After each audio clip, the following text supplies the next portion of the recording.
Bismillahirrahmanirrahim. Assalamu alaikum. Welcome back. It is exactly 11 after 8 o'clock right here on News and Views on Salam Media. Now, on October the 7th, 2001, a US-led coalition began attacks on Taliban-controlled Afghanistan with an intense bombing campaign by American and British forces.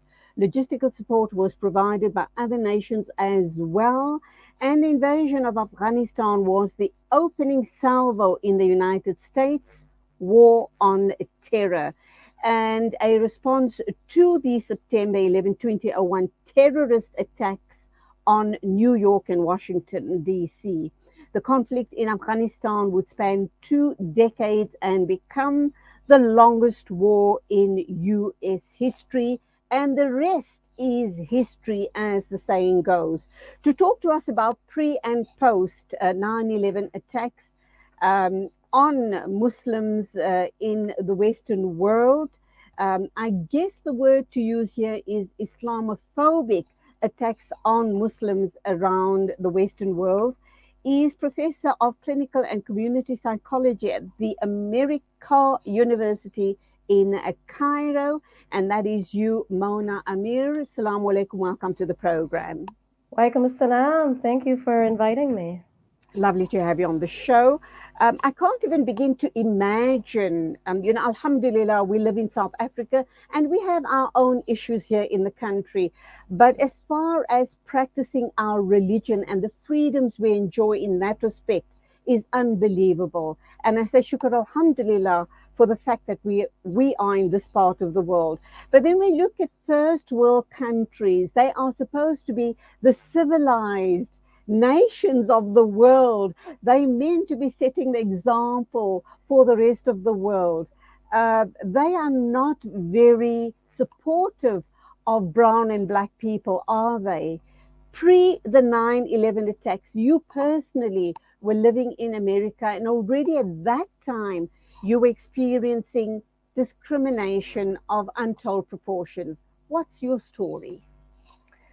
Well, personally, I've been back and forth from the US all my life. I was born there. And there's no doubt that discrimination and general prejudice, negative attitudes towards Muslims, Arabs, like you said, people of color, has been there for decades, for centuries, where it's not something that's new. I think September 11 just catalyzed it, brought it to the forefront, and because of the socio-political aspect, really impacted it. For me, prior to 9/11, I had problems in the US getting housing. Like I called the phone number for a apartment complex and they'd say, yes, we have apartments available. And then I'd walk in and they'd see the way I look. My skin is dark. I'm wearing a hijab. And they'll say, sorry, we don't have any left. Everything from renting a car to going to the supermarket and having people talk down at me as if I don't understand the language, even though that's English is the only language I know. Things like that. So all of these things happened prior to September 11. And this despite your accent, which is very American, and the fact that, well, of course, not everybody that you meet in the supermarket, etc., would know that you're a highly educated person. But Exactly. this despite your education, qualifications, etc., and just the way you carry yourself. I should imagine by the way you conduct yourself in public is already a sign of who and what you are in terms of an educated woman, an independent woman, a woman to be respected because that's the way you interact with other people. But just because you wear hijab and the color of your skin, you were discriminated against. Yes, for sure. I mean, I think we have to remember that when people, humans, look at other people, they make very quick judgments. They have like shortcuts, cognitive shortcuts. And so I'm not wearing a sign in front of me or carrying a banner saying, hi, I have a doctorate or I've done a postdoctorate at Yale University. The people are not thinking about that. They don't see that. What they see is the hijab, and that, is calculated into a particular prototype or a particular view of the type of person I must be, which must be somebody who's not as educated, who's not from the US, who, it maybe is a threat or somebody who needs extra support navigating the system in the US because I clearly must be an immigrant, things like that. So post 9/11, you were still in the United States. Yes. Prior to that as well, you were cautioned by your supervisors whilst you were doing your doctorate, etc., to kind of almost keep a low profile. How did you respond to that? And let's understand, did these type of Islamophobic feelings and tendencies towards you and other Arabs and brown and black people intensify post 9/11 attacks? There's no doubt that the prejudice and discrimination intensified post 9/11, and the national and international sociopolitical rhetoric, the media and things like that really impacted or it fostered that kind of attitude. Um, I personally was doing research and had started doing research on Arab Americans, and part of the research was challenges living in the US and discrimination and things like that. And at the time, my advisors did caution me and said, let's hold off a little bit or let's not work on that because we don't want to get attention to you and then have you, like many of my colleagues, were intimidated, harassed, asked questions, investigated because of their connections to other parts of the world, particularly the Middle East. So, but I continued my work. I just kind of kept a low profile for a while. And after my work was featured in some, newspapers, later on, I also was received some support from the media departments and other departments in my universities with feedback on how to handle the hate mail, the threats, things like that. Yeah. Talk to us, give us an overview of your doctorate. It sounds fascinating. You were studying acculturation Acculturation. and mental health of Arab Americans at the time. What were your findings then? And do you believe that once people started reading, your thesis, that there was a shift, or was this purely for academic purposes and didn't reach the people, the lay people, so to speak? Sure. So my thesis was looking at acculturation, which is basically the process of adjusting to another culture, to the U.S., and negotiating the two sides or three sides to identity. I think it's important to remember for Muslim Arab Americans or Muslim of any background that the Muslim culture and value system and behavioral system is different than the cultural one as well. So in this case, we're negotiating three, right? Our culture of origin, ethnic origin, I mean the religion of origin and culture, and the American culture. And basically, what I discovered was a high amount of stress and higher rates of depression and anxiety with Arab Americans compared to other ethnic minority groups like African American, Asian American, Latino, Native American, and that family support and social support really buffered that process. But that religion did not as much. It seems that the more religious you are, yes, that can be a buffer, but at the same time, it puts you as a target for more discrimination because you're more visibly different. So that maybe kind of washes out some of that. The other thing that was very compelling from the research was the difference between Christian Arab Americans and Muslim Arab Americans. That Christian Arab Americans, if they wanted to become American and adopt American identity, they were able to do that in a more efficient way and without as much stress. And whereas Muslim Arab Americans tended to have a lot more stressors the more they engaged with society and the more they felt a pushback, and they tended to have more mental health problems and things like that. Um, Okay, yeah. let's talk post 9/11. I see you are now based in Egypt. Why is that? Do you still commute regularly between Egypt and the United States? But let's just look at the issue post 9/11. How bad was it? How difficult or challenging was it for Arab Americans in the United States? Were you a soft target? And how did you respond to targets, to hate mail, and possibly even physical abuse, I should imagine? Yes, I mean, there's no doubt that there was a, like a peak of anti-Arab, anti-Muslim, and discrimination towards anybody who looked or appeared to be from those groups, even if they were not a member of those groups. There was a lot of, I mean, I think most of us have faced discrimination in the airports, being harassed, being taken off flights, or being, extra security screening. In local communities, people have had their places vandalized, people coming in to threaten the mosques, things like that. I think it really depends on the city that you're living in, the country you're living in as well. Of course, because of course people are not, standardized across across places. Um, so it really depends on the policy of the local city. Are the leaders there really supporting the community, and is their rhetoric really antagonistic or inclusive? So that makes a difference. So I definitely felt it, and even on professional level. I mean, I applied for internship and was not accepted in a place, and the person basically told me explicitly, "Why don't you find something somewhere else? I don't know as a Muslim whether you'd be able to Oh, offer counseling or therapy in this place. What if you can't talk to our clients?" I would be walking into the place where I ended up doing my internship, walking into sessions and have all these eyes watching me, back and forth wherever I go because I looked so strange. I wasn't a white male, for example, in that particular setting. So I've had lots of colleagues say that they've tried to publish papers. If they have the name Arab or Muslim, it doesn't get published because the reviewers don't think that it's of value.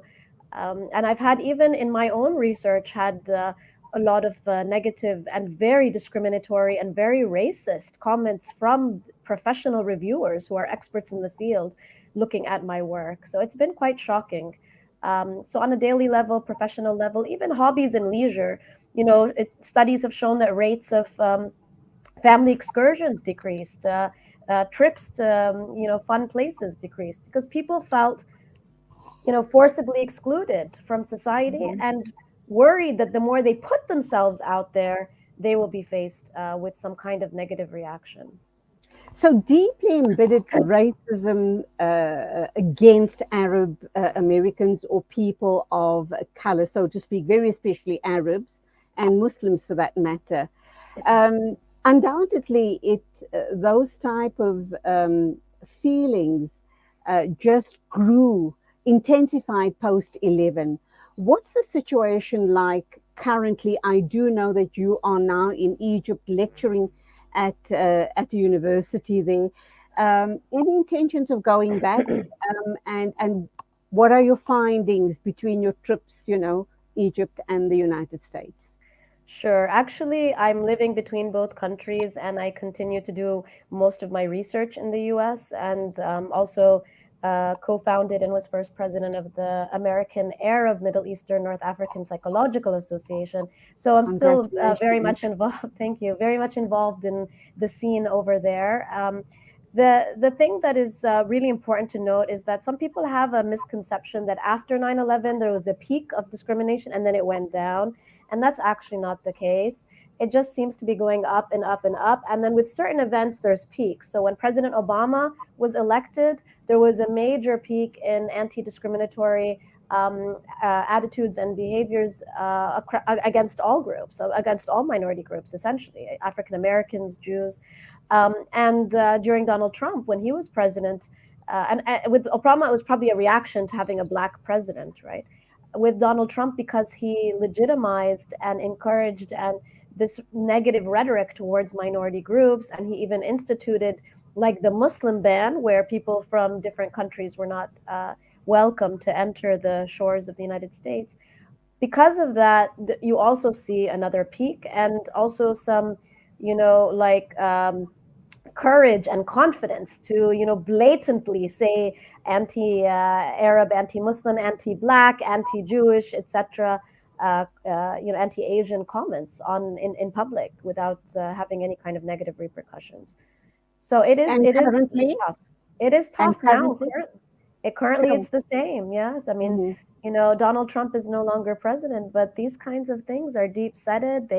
They seep into the national sort of experience, and it does impact people. And it's going to be quite a long time, I think, until we're able to address and maybe change some of these things. In your many years of research and lecturing, etc., living between these two countries, a Muslim country like Egypt, and obviously then a first world Western country, um, what do you believe? What is your sense of this ongoing, or this, yes, this ongoing fear, dislike, horror against Islam, the religion, never mind the brown and the black people who follow the religion. But what do you believe is this construct regarding this, this, this radicalization, this pushback against Islam? Yeah, I mean it's really too bad. I think there's two sides of it. One of it is that this is not something new. It's long standing. We saw that during from Orientalism way back time of the Crusades, even before then.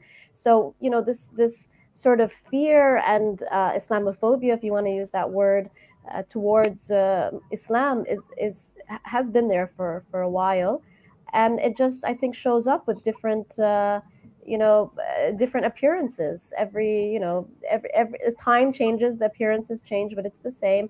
I don't think it's restricted to the West. I live in Egypt, where there are places where I cannot go wearing the hijab, restaurants, hotels, places where I'm not welcome, Oh, jobs that I can't get, because of wearing the hijab, because the fear towards Islam is also, I mean, we have to remember that the world is more interlinked and interwoven than it ever was before, and some of these sentiments play a role in politics all over the world. So it is definitely something to consider. I think the other side of the coin, when I said there's two sides, is that the Muslim community really needs to step up its game in terms of presenting ourselves effectively, having more impact on public media, having more impact on messages that reach the general public, and trying to show that we're a good role model. And it's really tough because the media, if we talk about the public media is not something that happens. It's not just something that's out there that's accidental. There are concerted, intentional efforts to drive Islamophobic messages through the media, and this is well funded.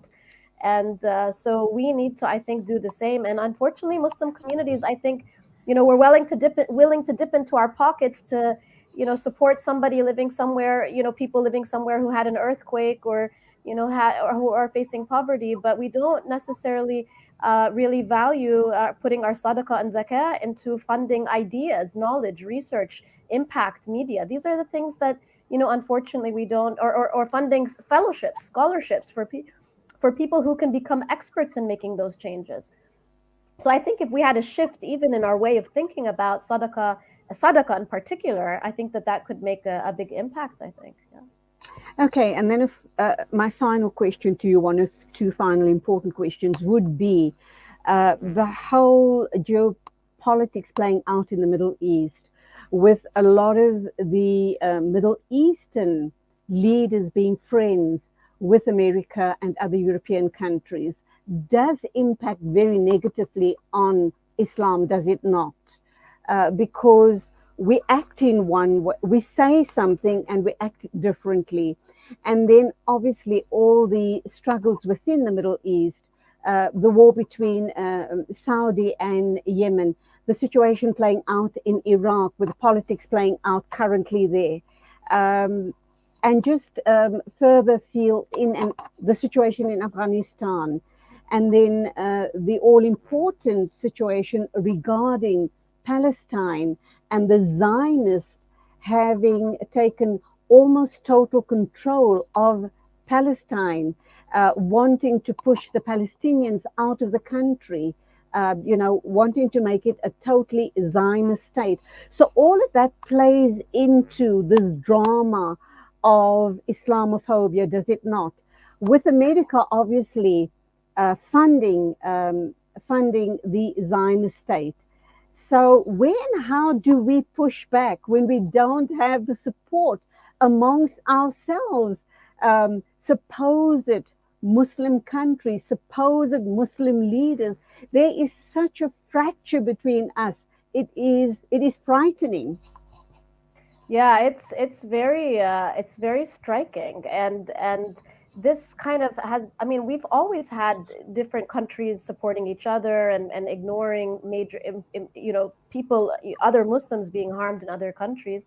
But when you have millions of people in China being, like in prison and being tortured, and nobody's talking about it, and we have the other examples that you mentioned.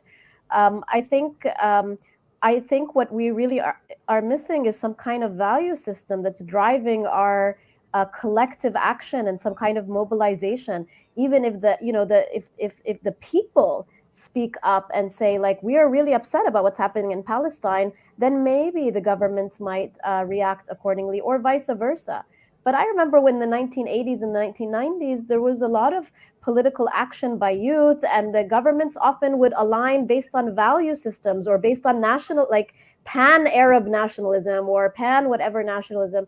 And right now, I talk to the youth that I'm teaching in classes, and I'll say, like, did you hear what happened in Palestine? How are you feeling about that? Because I don't feel that it's appropriate to ignore something major happening across, in another country, and maybe people are affected. And I'll say it, and I'll have half the class say, I don't know what you're talking about, what's happening. Mm.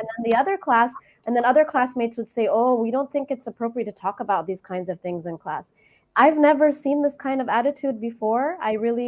And I'm not sure what to make of it. But I can imagine that if these students are spending all day, watching soap series on Netflix and things like that, or movies on YouTube, cat videos on YouTube, that there's something else that's catching their attention, and it is not sort of these political things. But it's true that if you legitimize relationships with other nations at the expense of your own people, at the expense of your own religion, at a sort of national international level, that's not going to have, I mean, that's invariably going to have an impact on the population below.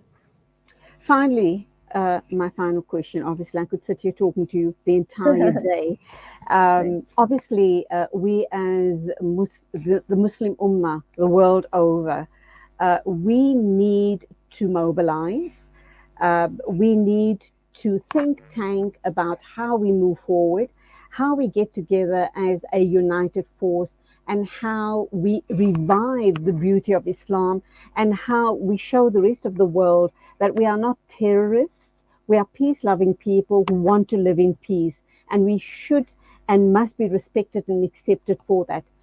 Big ask, I know, but how do we start with something as simple as this? Because it is simple. We just complicate our situation in our own lives by all the all the outer layers of all of the stuff that weighs us down. Yeah, I think we're so used to having, in many countries, most that we're so used to having other people do those things for us. Other people who have the think tanks, who are making decisions. We need to step up. We need to pool our resources. If every individual Muslim takes even 5 minutes out of their day, or out of their week, to do something related to the reputation of Islam and kind of moving it forward. And if all of us can think about changing a bit how we invest our sadaqah or our money, so that we can put our money into places and groups and experts who can do those things, that would be great. But these things don't they're not going to happen without funded mechanisms. We need to have money go into it, and I think that this is something that we often forget, and we need to consider and more as we move forward. Dr. Mona Amer, based in Egypt, you are Professor of Clinical and Community Psychology at the American University in Cairo. Thank you indeed for your very deep insights this morning regarding the Thank you. Muslim position in the rest of the world. Go well, keep us in your du'as, and assalamu alaikum to you. Wa alaikum assalam. Thank you very much. Alaikum assalam. The time is exactly 8:35 a.m. and we move on now with a short ad break, and then we'll be joined by Dr. Ahmed Harun Jazbai. executive member at MRN about the 3-day conference that he attended recently regarding the unpacking of the call of Aqsa, Al Aqsa, inshallah. So do stand by.